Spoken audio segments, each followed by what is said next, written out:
Good morning, student. Now let us start the next topic of chapter number 7, that is directing. That is the element of directing. Element of direction. There are four main element or component of directing, which are supervision, motivation, communication, and leadership. So here, bete, I inform you that supervision topics ਜਿਹੜਾ ਆ ਉਹ ਤੁਹਾਡੇ chapter ਤੁਹਾਡੇ syllabus ਦੇ ਵਿੱਚੋਂ delete ਹੋ ਗਿਆ ਆ। ਸੋ ਸੁਪਰਵਿਜ਼ਨ ਅਸੀਂ ਨਹੀਂ ਕਰਾਂਗੇ। ਨੈਕਸਟ ਫਰਦਰ ਜਿਹੜੇ ਸਾਡੇ 3 ਐਲੀਮੈਂਟਸ ਨੇ ਉਹਨਾਂ ਨੂੰ ਅਸੀਂ ਕਰਾਂਗੇ। First that is the motivation, but still supervision means instruction, guiding, monitoring and observing the employee while they are performing job in the organization. When superior supervise to the subordinate, superior always provide the instruction, guiding, superior observe the subordinate while performing the job in the organization, that are called supervision. The word supervision is the combination of two words, that is a super and vision. Super means over and above, vision means seeing. Super means over and above, vision means seeing. So supervision means seeing the activity of employee from over and above. That are the meaning of the supervision. When one superior guide the subordinate, instruct the subordinate, observe the subordinate while performing their job in the organization, that are called supervision. But now let us start with the motivation. Motivation means a process of stimulating people to action to accomplish desired goal. ਜਦੋਂ motivation ਦਾ meaning ਹੁੰਦਾ ਹੈ ਬੇਟੇ will to go. Even we can say that will to work. Motivation means will to work. ਜਦੋਂ ਅਸੀਂ ਕਿਸੇ person ਨੂੰ motivate ਕਰਦੇ ਹਾਂ, ਅਸੀਂ ਇੰਸਪਾਇਰ ਕਰਦੇ ਹਾਂ, ਉਹਨੂੰ ਇੰਡਿਊਸ ਕਰਦੇ ਹਾਂ ਕਿ ਉਹ ਆਪਣਾ ਬੈਸਟ ਜਿਹੜਾ ਆ ਆਪਣਾ ਆਰਗੇਨਾਈਜੇਸ਼ਨ ਦੇ ਵਿੱਚ ਦੇ ਸਕਦਾ ਆ, ਅਤੇ ਉਹਦੇ ਨਾਲ ਇੱਕ ਇੰਪਲੋਈ ਦੀ ਇੰਟਰਨਲ ਜਿਹੜੀ ਫੀਲਿੰਗ ਆ, ਇੰਟਰਨਲ ਜਿਹੜੀ ਮੋਟੀਵੇਸ਼ਨ ਆ ਉਹ ਇਨਹਾਂਸ ਹੁੰਦੀ ਹੈ ਅਤੇ ਉਹ ਵਰਕ ਕਰਨ ਵਾਸਤੇ ਜ਼ਿਆਦਾ ਵਧੀਆ ਤਿਆਰ ਹੋ ਜਾਂਦਾ ਆ। Also, motivation can define as stimulating, inspiring and inducing the employee to perform to their best capability. ਜਦੋਂ ਇੱਕ superior subordinate ਨੂੰ inspire ਕਰਦਾ ਆ, ਉਹਨੂੰ ਹਰ ਵੇਲੇ information provide ਕਰਵਾਉਂਦਾ ਆ, ਉਹਨੂੰ ਉਹਦੀ capability ਨੂੰ ਹੋਰ ਇੰਪਰੂਵ ਕਰਦਾ ਆ, ਅਤੇ ਉਹਦੇ ਨਾਲ ਕੀ ਹੁੰਦਾ ਆ, ਇੰਪਲੋਈ ਦੀ ਮੋਟੀਵੇਸ਼ਨ ਜਿਹੜੀ ਆ ਉਹ ਇਨਕਰੀਜ਼ ਹੁੰਦੀ ਹੈ ਅਤੇ ਉਹਦੀ ਜਿਹੜੀ ਕੈਪੇਬਿਲਿਟੀ ਆ ਵਰਕ ਕਰਨ ਦੀ ਉਹ ਵੀ ਐਨਹਾਂਸ ਹੁੰਦੀ ਆ। Even we can also say that bete motivation is a psychological term, which mean it can't be forced on employee. एक psychological term ਹੈਗੀ ਹੈ। ਇਹ ਮਤਲਬ ਅਸੀਂ ਕਿਸੇ ਪਰਸਨ ਨੂੰ ਫੋਰਸ ਨਹੀਂ ਕਰ ਸਕਦੇ ਕਿ ਤੁਸੀਂ ਮੋਟੀਵੇਟ ਹੋਵੋ ਹੀ ਹੋਵੋ। ਮੋਟੀਵੇਸ਼ਨ ਜਿਹੜੀ ਆ ਉਹ ਇੰਟਰਨਲ ਹੁੰਦੀ ਆ। ਜਦੋਂ ਅਸੀਂ ਕਿਸੇ ਪਰਸਨ ਨੂੰ ਕੋਈ ਵਧੀਆ ਤਰੀਕੇ ਦੇ ਨਾਲ ਮਤਲਬ ਉਹਨੂੰ ਗਾਈਡ ਕਰਦੇ ਹਾਂ, ਉਹਨੂੰ ਇੰਸਟਰਕਟ ਕਰਦੇ ਹਾਂ, ਉਹਨੂੰ ਇੰਸਪਾਇਰ ਕਰਦੇ ਹਾਂ, ਅਤੇ ਉਹਦੀ ਮੋਟੀਵੇਸ਼ਨ ਜਿਹੜੀ ਉਹ ਖੁਦ ਬ ਖੁਦ ਜਿਹੜੀ ਆ ਉਹ ਇਨਕਰੀਜ਼ ਹੋ ਜਾਂਦੀ ਹੈ। Motivation is a process of making subordinate to act in a desire manner to achieve organisation goal. Motivation ਇੱਕ ਪ੍ਰੋਸੈਸ ਹੈ ਜਿਹਦੇ ਵਿੱਚ ਅਸੀਂ ਸਬਆਰਡੀਨੇਟਸ ਨੂੰ ਇਨਫੋਰਮੇਸ਼ਨ ਦਿੰਦੇ ਹਾਂ, ਸਬਆਰਡੀਨੇਟਸ ਨੂੰ ਅਸੀਂ ਮਤਲਬ ਮੋਟੀਵੇਟ ਕਰਦੇ ਹਾਂ ਕਿ ਉਹ ਡਿਜ਼ਾਇਰ ਮੈਨਰ ਦੇ ਨਾਲ ਆਪਣਾ ਗੋਲ ਜਿਹੜਾ ਉਹਨੂੰ ਕੰਪਲੀਟ ਕਰਨ। So next that is a feature of motivation. Motivation is an internal feeling. For example, people may have the urge and desire for possessing a motorbike, comfortable house, reputation in the society. These urges are internally to an individual. ਜਦੋਂ ਕੋਈ person ਜਦੋਂ ਆਪਣੀ reputation enhance ਕਰਨਾ ਚਾਹੁੰਦੇ ਆ society ਦੇ ਵਿੱਚ, ਜਾਂ ਸੁਸਾਇਟੀ ਦੇ ਵਿੱਚ, ਜਾਂ ਉਹ ਕੁਛ ਮੋਟਰ ਬਾਈਕਸ ਜਾਂ ਉਹ ਕੰਫਰਟ ਹਾਊਸ ਜਿਹੜੇ ਆ ਉਹਨਾਂ ਨੂੰ ਮਤਲਬ ਲੈਣਾ ਚਾਹੁੰਦੇ ਆ, ਅਤੇ ਉਹਨਾਂ ਨੂੰ ਸਿਰਫ ਇੰਟਰਨਲ ਮੋਟੀਵੇਸ਼ਨ ਹੀ ਕੀ ਕਰਦੀ ਆ, ਹਮੇਸ਼ਾ ਉਹਨਾਂ ਦੀਆਂ ਫੀਲਿੰਗਸ ਨੂੰ ਅਪ ਕਰਦੀ ਆ।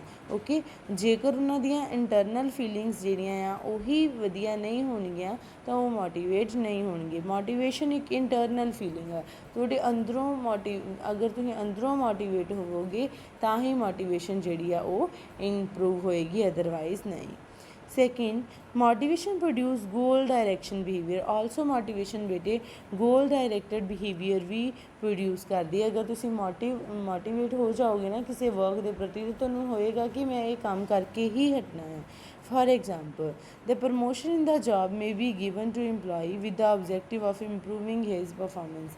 ਕਈ ਵਾਰ ਅਸੀਂ ਕੀ ਪ੍ਰੋਵਾਈਡ ਕਰਵਾਉਂਦੇ ਹਾਂ ਵਰਕਰਸ ਨੂੰ, ਪ੍ਰਮੋਸ਼ਨ ਦਿੰਦੇ ਹਾਂ ਸੋ ਦੈਟ ਉਹ ਮੋਟੀਵੇਟ ਹੋਣ ਅਤੇ ਹੋਰ ਵਧੀਆ ਵਰਕ ਆਰਗੇਨਾਈਜੇਸ਼ਨ ਦੇ ਵਿੱਚ ਕਰਨ, so that organisation achieve the goal of the organisation.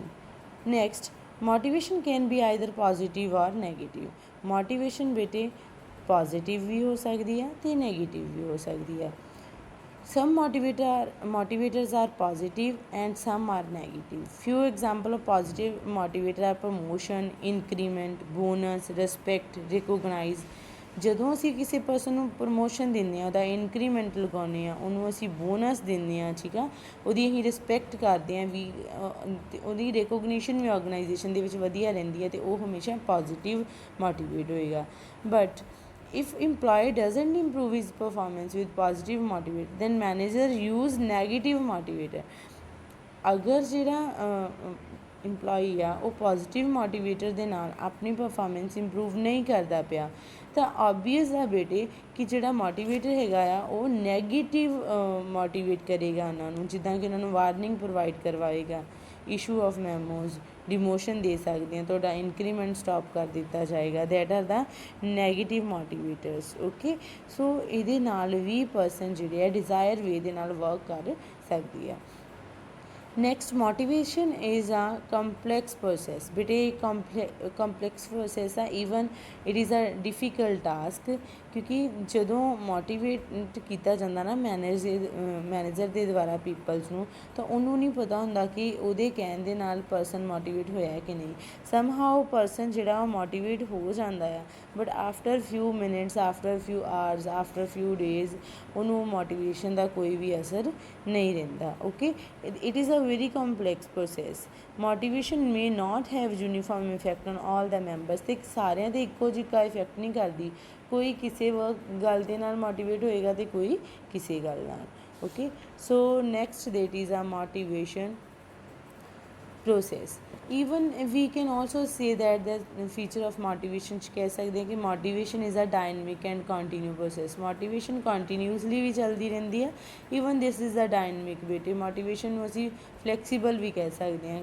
ਕਈ ਵਾਰ person motivate ਹੋ ਜਾਂਦਾ ਆ, after that ਉਹਨੂੰ ਲੱਗਦਾ ਹੈ ਕਿ ਨਹੀਂ ਮੈਨੂੰ satisfaction ਨਹੀਂ provide ਹੁੰਦੀ ਪਈ ਤਾਂ ਉਹ demotivate ਹੋ ਜਾਂਦਾ ਹੈ again. now next is that is a motivation process. motivation process ਕੀ ਹੁੰਦਾ ਹੈ ਬੇਟੇ? motivation process, let us start with the motivation process with a story. Ramu is very hungry since he did not have breakfast in the morning.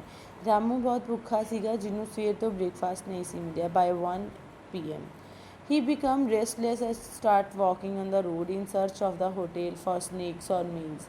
After walking for 2 kilometers he could find a hotel where roti and dal was available for dinner. Since he had only 15 in his pocket, he paid ₹10 and had a satisfying meal. After taking a meal, he felt that he had regained energy. An unsatisfied need of an individual creates tension, which stimulates his or her drive. These drives generate a search behavior to satisfy such need. If such need is satisfied, the individual is released of tension. देखो बेटे, इन्होंने कहा कि रामू एक person सी ਜਿਹੜਾ ਬਹੁਤ ਭੁੱਖਾ ਸੀਗਾ 1 PM ਤੱਕ। ਜਦੋਂ ਰੈਸਟਲੈਸ ਤੇ ਫੀਲ ਕਰਨ ਲੱਗਾ ਤੇ ਉਹਨੇ ਮਤਲਬ ਮੀਲ ਜਿਹੜਾ ਸਰਚ ਕਰਨਾ ਸਟਾਰਟ ਕੀਤਾ।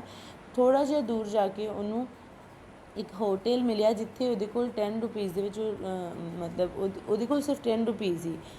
ਓਕੇ, ਉਹਦੇ ਕੋਲ ਉਹ 10 ਰੁਪੀਜ਼ ਦੇ ਵਿੱਚ ਖਾਣਾ ਖਾ ਸਕਦਾ ਹੈ, but still they have only 15 rupees, okay. ਅਤੇ ਉਹ 10 ਰੁਪੀਜ਼ ਦੇ ਵਿੱਚ ਆਪਣੀ ਜਿਹੜੀ ਭੁੱਖ ਆ ਉਹਨੂੰ ਮਤਲਬ ਮਿਟਾ ਆਇਆ। ਅਤੇ ਇਹਦੇ ਨਾਲ ਬੱਚੇ ਇਹ ਵੀ ਉਹਦੀ ਐਨਰਜੀ ਵੀ ਗੇਨ ਹੋ ਗਈ। That are also motivation, okay. ਜਦੋਂ ਮੋਟੀਵੇਟ ਹੋਇਆ ਤਾਂ ਉਹ ਆਪਣਾ ਵਰਕ ਵੀ ਪ੍ਰੋਪਰ ਵੇ ਦੇ ਨਾਲ ਕਰ ਲਏਗਾ, ਈਵਨ ਉਹਦੀ ਟੈਨਸ਼ਨ ਵੀ ਘੱਟ ਜਾਏਗੀ। ਆਲਵੇਜ਼ ਕਈ ਵਾਰ ਜਿਹੜੀ ਟੈਨਸ਼ਨ ਆ ਤੁਹਾਡੀ ਉਹ ਵੀ ਤੁਹਾਨੂੰ ਡਿਸਮੋਟੀਵੇਟ ਕਰ ਦਿੰਦੀ ਆ, ਉਹ ਵੀ ਤੁਹਾਨੂੰ ਮੋਟੀਵੇਟ ਹੋਣ ਨਹੀਂ ਦਿੰਦੀ, okay. That are called motivation process. Unsatisfied need ਹਮੇਸ਼ਾ ਕੀ ਕਰਦੀ ਹੈ, ਜਿਹੜੀ ਤੁਹਾਡੀ ਸੈਟਿਸਫਾਈਡ ਨਹੀਂ ਹੋਏਗੀ ਨੀਡ, ਉਹ ਟੈਨਸ਼ਨ ਕ੍ਰੀਏਟ ਕਰਦੀ ਆ। ਫਿਰ ਡਰਾਈਵ ਹੁੰਦਾ ਆ, ਮਤਲਬ ਮੈਂ ਕਿੱਥੋਂ ਇਹ ਟੈਨਸ਼ਨ ਨੂੰ ਰਿਮੂਵ ਕਰ ਸਕਦਾ ਹਾਂ। ਫਿਰ ਸਰਚ ਬਿਹੇਵੀਅਰ ਸਟਾਰਟ ਹੁੰਦਾ ਆ, ਓਕੇ। ਦੈਨ ਉਹਦੀ ਜਿਹੜੀ ਨੀਡ ਹੈਗੀ ਉਹਨੂੰ ਸੈਟਿਸਫਾਈਡ ਕਰਕੇ ਵੀ reduce the tension of the peoples, okay. Now let us start the importance of motivation. Importance of motivation: good motivation in the organization help to achieve higher level of performance, as motivated employee contribute their maximum effort for organization goal. Good motivation ਬੇਟੇ organisation ਵਿੱਚ ਅਗਰ good motivation ਹੋਏਗੀ ਅਤੇ ਉਹਦੇ ਨਾਲ ਹਮੇਸ਼ਾ higher level performance ਜਿਹੜੀ ਆ ਇੰਪਲੋਈਜ਼ ਦੇਣਗੇ, ਅਤੇ ਜਿਹਦੇ ਨਾਲ ਇੰਪਲੋਈ ਮੈਕਸੀਮਮ ਐਫਰਟ ਲਗਾ ਕੇ ਆਰਗੇਨਾਈਜੇਸ਼ਨ ਦਾ ਗੋਲ ਜਿਹੜਾ ਉਹਨੂੰ ਕੰਪਲੀਟ ਕਰਨਗੇ। Motivation help to change negative or indifferent attitude of employee to positive attitude so as to achieve organization goal. motivation ਬੇਟੇ ਹਮੇਸ਼ਾ ਨੈਗੇਟਿਵ ਬਿਹੇਵੀਅਰ ਨੂੰ ਚੇਂਜ ਕਰਕੇ ਇਨਡਿਫਰੈਂਟ ਐਟੀਟਿਊਡ ਆਫ ਇੰਪਲੋਈ ਨੂੰ change ਕਰਕੇ ਆਰਗੇਨਾਈਜੇਸ਼ਨ ਦੇ ਗੋਲ ਨੂੰ ਇਕੁਅਲੀ ਅਚੀਵ ਕਰਨ ਦੀ ਕੋਸ਼ਿਸ਼ ਕਰਦੀ ਹੈ। Motivation help to reduce employee turnover and thereby save the cost of new recruitment and training. Motivation ਹਮੇਸ਼ਾ ਰਿਡਿਊਸ ਕਰਦੀ ਆ ਇੰਪਲੋਈ ਟਰਨਓਵਰ, ਜਿਹਦੇ ਨਾਲ ਬੇਟੇ ਅਸੀਂ ਨਵੀਂ ਰਿਕਰੂਟਮੈਂਟ ਅਤੇ ਟ੍ਰੇਨਿੰਗ ਨਹੀਂ ਕਰਾਂਗੇ। ਜੇਕਰ ਇੱਕ ਪਰਸਨ ਮੋਟੀਵੇਟ ਹੋ ਕੇ ਆਰਗੇਨਾਈਜੇਸ਼ਨ ਦਾ ਗੋਲ ਕੰਪਲੀਟ ਕਰੀ ਜਾਏਗਾ ਤਾਂ ਸਾਨੂੰ ਨਵੇਂ ਇੰਪਲੋਈਜ਼ ਦੀ ਜ਼ਰੂਰਤ ਨਹੀਂ ਪਏਗੀ, ਅਤੇ ਸਾਡੀ ਕਾਸਟ ਜਿਹੜੀ ਉਹ ਸੇਵ ਹੀ ਰਹੇਗੀ। Next, motivation help to reduce absentees in the organization. Some important reasons for absentees are bad working condition, inadequate rewards, lack of recognition, poor relations with supervision and colleagues, etc. Motivation ਹਮੇਸ਼ਾ ਬੇਟੇ ਐਬਸੈਂਟੀਜ਼ ਨੂੰ ਵੀ reduce ਕਰਦੀ ਆ, ਜਿਹਦੇ ਨਾਲ person ਅਗਰ motivate ਹੋਏਗਾ ਤਾਂ ਉਹ ਐਬਸੈਂਟ ਬਹੁਤ ਘੱਟ ਹੋਏਗਾ। ਐਬਸੈਂਟੀਜ਼ ਕਿੱਥੋਂ ਡਰਾਈਵ ਹੁੰਦੀਆਂ ਨੇ? ਸਮ ਹਾਊ ਵਰਕਿੰਗ ਕੰਡੀਸ਼ਨ ਪ੍ਰੋਪਰ ਨਾ ਹੋਣ, ਇਨਐਡਿਕੁਏਟ ਰਿਵਾਰਡਸ ਨਾ ਦਿੱਤੇ ਗਏ ਹੋਣ, ਜਾਂ ਤੁਹਾਡੀ ਕੋਈ ਰਿਸਪੈਕਟ ਨਾ ਕਰਦਾ ਹੋਵੇ, ਜਾਂ ਤੁਹਾਡੇ ਆਰਗੇਨਾਈਜੇਸ਼ਨ ਦੇ ਵਿੱਚ ਪ੍ਰੋਪਰ ਵਧੀਆ ਰਿਲੇਸ਼ਨਸ ਨਾ ਹੋਣ, ਅਤੇ ਉਹਦੇ ਨਾਲ ਮੋਟੀਵੇਸ਼ਨ ਰਿਡਿਊਸ ਹੋ ਜਾਂਦੀ ਹੈ ਅਤੇ ਐਬਸੈਂਟੀਜ਼ ਵੀ ਵਧਣ ਲੱਗ ਜਾਂਦੀਆਂ ਨੇ। Motivation help manager to introduce change smoothly without much restraint from people. Motivation ਹਮੇਸ਼ਾ ਮੈਨੇਜਰ ਨੂੰ ਇੰਟਰੋਡਿਊਸ ਕਰਦੀ ਹੈ so that they can provide the smooth environment in the organization, and the employee always encouraged to do their work in efficient manner and also achieve the goal of the organization. So bete this is your today's topic, that is a motivation and importance of motivation. Now ਕੱਲ੍ਹ ਨੂੰ ਅਸੀਂ ਕਰਾਂਗੇ martial need hierarchy theory according to the motivation, okay. If you have any query you can message me on my WhatsApp number. Thanks and have a nice